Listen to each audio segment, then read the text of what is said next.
মহর্ষি পতঞ্জলি বলেছেন, চিত্ত বা মন সবকিছুর সাথেই জড়াতেও পারে, ঠিক তেমনি সেটি ছাড়া থাকতেও পারে। জড়ানোর ফলে সেই মানুষটি হয়ে যায় ভোগী বা ভুক্তভোগী, এবং সেগুলি যখন সে ছাড়া থাকে অর্থাৎ ত্যাগ করে, তখন সে লাভ করে মুক্তি বা মোক্ষ, বা যেটিকে অপবর্গ বলা হচ্ছে।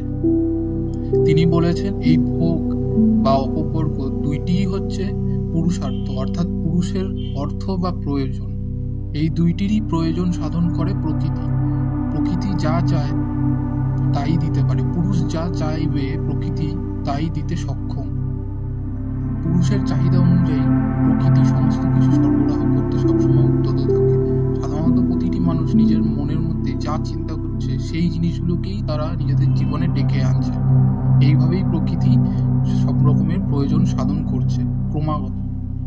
তাই এখানে মূল বিষয়টি হলো পুরুষের ইচ্ছা বা কামনা, সে কোন জিনিসটার প্রতি চাহিদা নিজের মনের মধ্যে রেখে দিয়েছে। তিনি বলছেন, সেই ইচ্ছা সম্বন্ধ থেকেই সচেতনতার সৃষ্টি হয়, আর সচেতনতা থেকে জ্ঞান বিষয় সম্পর্কে ফুটে ওঠে আমাদের মনে। অর্থাৎ পজিটিভ বা নেগেটিভ যেরকম ধরনের চিন্তা ভাবনা আমরা করবো, সেরকম ধরনেরই জ্ঞান আমাদের মনের মধ্যে ফুটে উঠবে, আর সেই জ্ঞানটি পরবর্তীকালে ক্রিয়ারূপে আমাদের সামনে প্রস্ফুটিত হয়।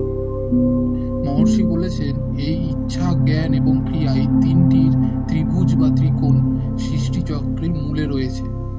এটিকেই তিনি সৃষ্টির উৎসস্থল বলে গণ্য করতে বলেছেন।